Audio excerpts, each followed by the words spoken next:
खांसी। अदरक का सूखा हुआ रूप सौंठ होता है। इस सौंठ को पीसकर पानी में खूब देर तक उबालें।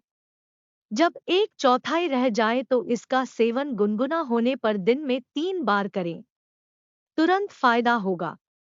काली मिर्च, हरड़े का चूर्ण, अड़ूसा तथा पिप्पली का काढ़ा बनाकर दिन में 2 बार लेने से खांसी दूर होती है। हींग, काली मिर्च और नागरमोथा को पीसकर गुड़ के साथ मिलाकर गोलियां बना लें। प्रतिदिन भोजन के बाद 2 गोलियों का सेवन करें। खांसी दूर होगी। कफ खुलेगा। पानी में नमक, हल्दी, लौंग और तुलसी पत्ते उबालें।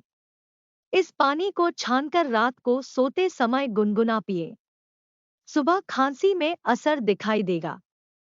नियमित सेवन से 7 दिनों के अंदर खांसी का नामोनिशान नहीं रहेगा।